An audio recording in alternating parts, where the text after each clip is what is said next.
우리가 타이타닉호에 대해서 영화를 통해서도 그렇고 많이 들어보셨을 것입니다. 영국 사우샘프턴에서 뉴욕으로 항해하던 타이타닉호 가다가 빙산에 부딪혀서 침몰하는데 구명정이 부족하여서 구명정에 탑승했던 사람들은 나중에 구조를 받았지만 그 탑승하지 못하고 배에 남겨져 있던 약 1,500명의 사람들은 다 죽임을 당했다. 이런 비극의 이야기입니다. 그런데 이 이야기 비극 속에서도 우리의 마음을 울리는 이야기가 있죠. 선장 스미스 씨, 그분은 끝까지 배 운전대인 이 조타실 요걸 끝까지 붙들고 그 배와 함께 침몰했다. 이런 이야기가 전해지고 있죠.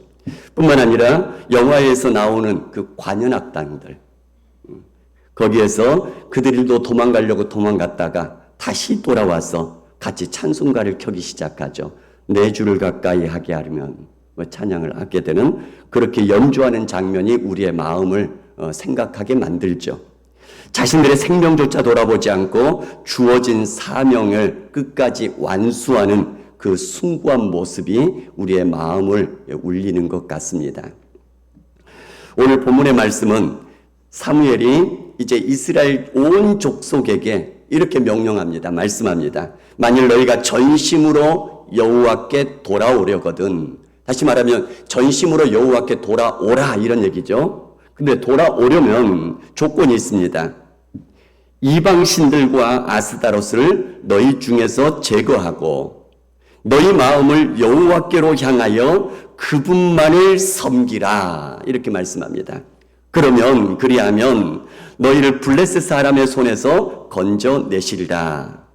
그래서 이 말씀을 따라서 이스라엘 자손들이 바알들과 아스다롯을 제거하고 여호와만 섬기니라 라고 결론적인 말씀을 먼저 쓰고 있습니다. 이 사이에 또 이야기들이 있는 것이죠. 우리가 잘 아는 것처럼 우상하게 되어지면 바알과 아스다롯 같이 뭔 형상을 세워놓고 거기에 절하는 그런 우상도 있고요. 그런데 그 우상의 근본은 뭐라고 그랬죠? 마음이라고 그랬죠. 하나님보다 더 사랑하는 것, 하나님보다 더 의지하는 것, 하나님보다 더 앞서는 것, 그것이 있다면, 내 마음 속에 있다면 그것은 다 우상이란 얘기입니다. 자, 그러면 바알과 아스다롯을 지금 제거하고 여호와께 돌아왔다. 이 말은 보여지는 지금 우상들은 다 제거했다는 얘기가 되는 것이죠. 자, 그래서 사무엘이 이스라엘 백성들에게 미스바로 모이라 라고 말씀합니다. 내가 너희를 위하여 여호와께 기도하리라. 그러자 온 이스라엘이 미스바로 모입니다. 함께 모이는 거죠. 그 다음에 물을 길어 여호와 앞에 붓고, 이것은 여호와께 물을 길어 부었다. 여호와 앞에서. 이것은 이렇게 해석하는 경향들이 많이 있습니다. 뭐냐면 죄를 회개하고 그 다음에 우상에서 돌이키고 여호와만 섬기겠다라는 어떤 사인, 그런 모습으로 이렇게 해석을 많이 합니다. 그 다음에 그날 종일 금식한다는 얘기는 먹는 것, 음식이 우리의 생명을 지탱하지 않습니까? 영양분이 들어가야지. 근데 그것을 중단한다. 그 말은 무슨 얘기냐면 생명까지 다 쏟아부어서 하나님께 기도합니다. 이런 의미가 담겨져 있는 것이죠. 그 다음에 거기에서 이르되 우리가 여호와께 범죄하였나이다. 그러니까 우상도 제거하고 왔고, 그리고 하나님 앞에 범죄했습니다. 고백도 하고 있는 것이죠. 여기서 이제 회개의 모습도 보이는 것이죠. 실제로 우상도 제거하는 것, 죄 짓고 있는 것도 제거하는 것, 그리고 더불어서 고백도 하는 것, 이게 같이 어우러질 때 온전한 회개가 되는 것이죠. 그래서 하나님께로 돌아오라 해서 회개하고 금식하며 예배드리면서 기도하고 있는 이스라엘 백성들의 모습을 그려주고 있는데, 그러면 약속하신 대로 하나님의 은혜로만 끝나야만 되지 않겠습니까? 블레셋에서 건져주시겠다라고 했으면 그거로 끝나야 되는데, 그렇지 않은 일들이 이 중간에 발생을 해버립니다. 이런 일들은 성경에서도 많이 있고 우리의 신앙생활에도 많이 있는 것들을 보게 됩니다. 하나님의 약속의 말씀을 듣고 애굽에서 이스라엘 백성들이 나왔습니다. 애굽에서 나왔던 이스라엘 백성들, 하나님의 명령의 말씀을 붙들고 말씀대로 홍해 앞에 광야에 장막을 쳤습니다. 말씀대로 한 겁니다. 그랬는데 하나님의 인도하심이 바로 길이 열려지는 것이 아니라 막다른 골목에 갇혀있는 꼴이 되어지고 뒤에서 애국 군대가 추격해오는, 죽이겠다고 추격해오는 위기 가운데 떨어질 때도 있더란 얘기입니다. 예수님께서 제자들에게 말씀하십니다. 갈릴리 바다를 건너가자. 그래서 제자들이 말씀대로 배를 타고 건너가는데 그때 마침 도중에 광풍이 불어서 배가 뒤집힐 것 같은 어려움에 처할 때도 있더란 얘기입니다. 여러분, 우리가 말씀 붙들고 나아갈 때, 말씀대로 순종하며 나아갈 때에 그것 때문에 어려움을 당한다면 우리가 그 다음 말씀을 기억해야 된다는 얘기입니다. 그 다음에 뭐라고 말씀하시냐면 이스라엘 사람들이 미스바에 모였다는 소식을 들은 블레셋 사람들이 이스라엘을 치려고 올라왔다라고 얘기를 합니다. 자, 미스바에 모여 있습니다. 그러니까 모여 있는 백성들을 한꺼번에 쓸어버리겠다라는 의도겠죠. 그러면서 이 블레셋이 군사를 일으키고 올라오고 있다는 얘기입니다. 그때 이스라엘 사람들은 두려움에 빠지게 되어집니다. 왜냐하면 그 당시에 블레셋 사람들은 철기 문화가 있었습니다. 철제 문화. 근데 이스라엘은 아직 거기까지 이르는 문화가 없거든요. 청동기 문화거든요, 아직. 그러니까 이 전쟁을 하면 전쟁 무기에서부터 차이가 납니다. 이스라엘 백성들은 철기, 농기구도 만들 수가 없어서 농기구가 필요하면 블레셋에 가서 그것을 하나씩 사오는 그런 시대였거든요. 그런데 철기를 다루는 이 문화를 블레셋이 이스라엘에게 전파해 주지를 않습니다. 왜냐하면 전쟁하면 안 되니까요, 자기네들이. 그런 무기적인 차이가 있다. 이게 무슨 얘기냐면 탱크를 몰고 오고 있는데 소총으로 지금 마주하고 있다. 이렇게 보시면 될 거란 얘기입니다. 그러니까 이스라엘 백성들은 두려울 수밖에 없다. 이렇게 되는 것입니다. 그래서 이스라엘 백성들이 잔뜩 두려워서 사무엘에게 요청합니다. 우리를 위하여 우리 하나님께 쉬지 말고 부르짖어 우리를 블레셋 사람들의 손에서 구원하게 하소서. 기도해달라고 부탁을 하죠. 그러자 사무엘이 젖 먹는 어린 양을 잡아서 하나님 앞에 온전한 제사를 드립니다. 그리고 이스라엘을 위하여 여호와께 부르짖기 시작할 때 그때 여호와께서 응답하셨더라 이렇게 말씀하죠. 자, 그런데 여기서 부르짖는 거, 온전한 번제를 드리고 부르짖고 그리고 응답하셨더라. 이 사이에 특별한 사건이 또 있은 것을 그 뒤에 또 연결해 주고 계십니다. 사무엘이 번제를 드리고 있을 때에 이렇게 말씀하죠. 번제를 드리고 있을 때에 블레셋 사람들이 이스라엘과 싸우려고 가까이 오매 하나님 앞에 번제를 드리고 있는데 바로 그때 아주 다급한 일이 일어나고 있다는 얘기입니다. 바로 블레셋이 그 순간에 쳐들어오고 있는 것이죠. 다급합니다. 어떻게 해야 되겠습니까? 한 사람이라도 더 싸워야 되지 않겠습니까? 번제 드리는 것 급하게 중단하고서라도 나가서 함께 싸워야 되는 순간이라고 말하지 않겠습니까? 나가서 싸워야 된다라는 다급한 마음도 들지 않겠습니까? 먼저 급한 불부터 끄고 오자라는 그런 마음도 들지 않겠습니까? 그럼에도 불구하고 사무엘은 하나님께 번제를 중단하지 않고 끝까지 드리고 있는 것을 보게 됩니다. 그러자 하나님께서 블레셋 사람들에게 큰 우레를 발하여 그들을 어지럽게 하여 그들을 먼저 혼란에 빠뜨려 버립니다. 그리고 나서 이스라엘 군사들이 그들을 치니 그들이 이스라엘 앞에서 패한지라. 이스라엘 사람들이 미스바에서 블레셋 사람들을 추격하여 뱃갈 아래에 이르기까지 쳤더라. 다시 상황을 정리해 봅니다. 블레셋이 엄청난 무기를 가지고 침공해 왔습니다. 이스라엘은 맞상대가 되지 않는 거죠. 모두가 두려워합니다. 그때 하나님 앞에 예배를 드리며 기도하고 있는데 그 순간에 지금 쳐들어왔습니다. 지금 다급한 마음에 중단하고 같이 싸우자 이래야 되지 않겠습니까? 근데 한번 생각해 보시기 바랍니다. 무기의 차이가 있는데 어쩌면 숫자의 차이도 있고요. 그런데 나가서 싸운다고 해서 이스라엘 백성들에게 승산이 있겠습니까? 없다는 얘기입니다. 그들이 그 사이에서 하나님 앞에 할 수 있는 것이 뭐냐면 하나님의 도우심을 구하면서, 물론 이스라엘 군사들은 여전히 그들과 맞상대하면서 대하고 있겠죠.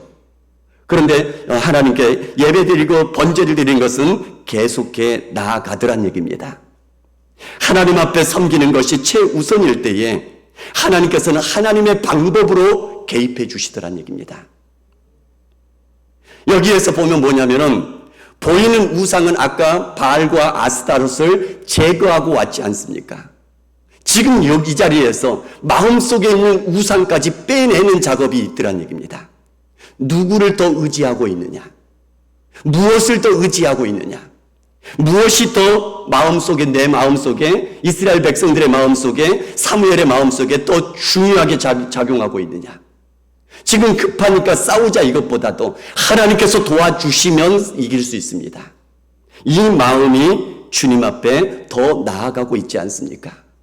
그 말은 무슨 얘기냐면 아까도 말씀드린 것처럼 마음속에 더 우선이 되어지고 더 의지가 되어지는 것, 그것을 온전하게 하나님께로 옮겨놓고 있는 작업을 하고 있는 중이다, 이렇게 보시면 될 거란 얘기입니다. 그렇게 하나님을 의지할 때, 그렇게 하나님께 순종할 때에 하나님께서는 하나님의 방법으로 큰 우레를 내리셔서 먼저 이들을, 블레셋 사람들을 어지럽게 만드시고 이스라엘 백성들의 군사들이 그들을 치게 만드셔서 승리케 만들어 주시더란 얘기입니다.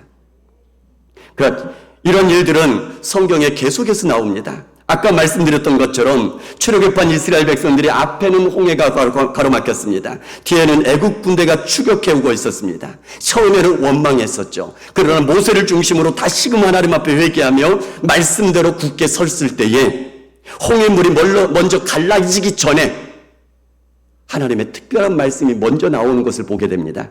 출애굽기 14장 19절 20절에 보면 홍해를 가르시기 전에 이런 말씀이 있습니다. 이스라엘 진압해 가던 하나님의 사자가 그들의 뒤로 옮겨가매 구름 기둥도 앞에서 뒤로 옮겨 애굽 진과 이스라엘 진 사이에 이르러서니 저쪽에는 구름과 흑암이 있고 이쪽에는 밤이 밝음으로 밤새도록 저쪽이 이쪽에 가까이 못하더라.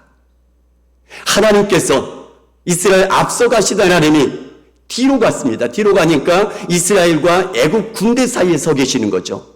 거기에서 하나님께서 흑암과 밝음으로 그들을 갈라놓으시더란 얘기입니다. 그래서 밤새도록 그들을 대하지 못했고, 그리고 나서 홍해를 가르시고 안전하게 건너게 만드시는 그러한 역사가 이루어지게 되더란 얘기입니다. 여리고성을 점령할 때도 마찬가지입니다. 우리가 잘 아는 것처럼 하나님의 명령이 이스라엘 백성들에게 하루 한 바퀴씩 7일 동안 돌되 마지막 7일째에는 7바퀴를 돌고 큰 소리로 함성으로 외치라라고 명령하십니다. 이스라엘 백성들이 성을 돌고 있을 때에 이 여리고성에서 군사들이 밀고 나오면은, 왜냐하면 온 백성들이 같이 돌고 있기 때문에요. 싸우면 안 될 거 아니겠습니까? 밀고 나오면은 꼼짝없이 많은 사람들이 죽임을 당할 수밖에 없는 그런 상황입니다. 그럼에도 끝까지 말씀대로 순종할 때에 그 든든한 성벽이 먼저 무너져 내리고, 이것은 백성들이 무너뜨린 게 아닙니다. 하나님께서 무너뜨려 내리시고, 그때에 이스라엘 백성들이, 군인들이 쳐들어가서 그 성 안에 있는 여리고 성 사람들을 죽이면서 승리하게 되더란 얘기입니다. 사무엘상 13장 5절에서 14절에 사울 왕의 이야기가 나옵니다. 길갈에 있을 때에 온 백성들이 사울을 따랐습니다. 그러나 그때 블레셋 대군이 이끌고 쳐들어오죠. 이스라엘 사람들이 그 위급함을 보고 절박하여서 굴과 수풀과 바위 틈과 은밀한 곳과 웅덩이에 숨어버리는 사람들도 있고요. 또 어떤 사람들은 요단강을 건너서 갓과 길르앗 땅으로 도망가 버린 사람도 있고요. 자, 그런 가운데 여전히 사울을 따르고 있던 백성들도 여전히 벌벌 떨고 있다라고 증언하고 있습니다. 그런데 오기로 한 정한 시간 기간이 다 지났는데도 사무엘은 오지 않습니다. 와서 하나님께 예배 드리고 그 다음에 한다고 이렇게 되어 있었던 것 같죠. 그러자 급한 사울 왕이 번제와 화목 제물을 가져다가 자신이 직접 하나님께 번제를 드립니다. 번제 드리기를 마치자 사무엘이 오죠. 그러면서 이 사울 왕에게 책망하는 말씀이 있습니다. 왕이 망령되이 행하였도다. 왕의 하나님 여호와께서 왕에게 내리신 명령을 지키지 아니하였도다. 그리하였더라면 여호와께서 이스라엘을 위해 왕의 나라를 영원히 세우셨을 것이거늘 지금은 왕의 나라가 길지 못할 것이라. 하나님의 명령의 말씀을 끝까지 지키지 못한 이것 때문에 왕의 나라가 길지 못할 것입니다. 이렇게 나오더란 얘기입니다. 하나님의 말씀을 지키는 데는 많은 경우에 막다른 골목까지 밀리는 것 같은 그런 때가 많이 우리에게 경험이 될 것입니다. 그래서 다급하여서 중간에 포기해버리는 사람들도 나오고요. 중간에 타협해버리는 그런 사람들도 나오게 되더란 얘기입니다. 누구처럼요? 사울 왕처럼요. 그러나 끝까지 말씀을 붙들면 하나님의 일하시는 손길이 마침내 역사하심을 맛볼 수 있게 해 주실 줄 믿습니다. 심지어는 예수님을 십자가 못 박혀 완전히 죽음을 맛볼 때까지 하나님께서 그냥 내버려 두시는 것 같았습니다. 완전히 끝날 때까지 그냥 내버려 두신 것 같았습니다. 그러나 그 죽음 후에 부활의 영광으로 일으켜 세우시는 분이 하나님이시지 않습니까? 우리가 흔히 이렇게 표현도 하지 않습니까? 역전의 용사다. 누가요? 하나님께서요. 하나님의 도우시는 기적 같은 손길을 체험하고 난 후에 블레셋 사람들을 물리치고 이전에 빼앗겼던 성읍들을 블레셋 사람들의 손에서 다시 다 되찾은 이스라엘 땅이 되게 하고 난 후에 사무엘은 돌 하나를 취하여서 미스바와 센 사이에 세웁니다. 그리고 기념을 하죠. 여호와께서 여기까지 우리를 도우셨도다. 그 돌의 이름을 에베네셀이라. 다시 말하면 도움의 반석이라. 이렇게 하면서 기념하게 되어집니다. 우리는 이 말씀을 신앙생활하면서 결심하며 결단하며 나아가는 많은 사람들이 체험하는 일들입니다. 이게 말씀대로 살아가려고 하면 때로는 그 말씀 때문에 어려움에 처하기도 하더란 얘기입니다. 그러나 그 말씀 붙들고 끝까지 감당하며 나아가게 되어지면 하나님께서 마침내 역사하시는 능력의 손길로 여러분들을 붙들어 주시고 승리케 해 주실 줄 믿습니다. 끝까지 믿음으로 말씀 붙들고 순종함으로 하나님의 도움의 손길을 체험하심으로써 하나님께서 여기까지 도우셨다는 그 고백으로 여러분들에게도 에베네셀 곧 도움의 반석을 세울 수 있기를 주님의 이름으로 축복합니다.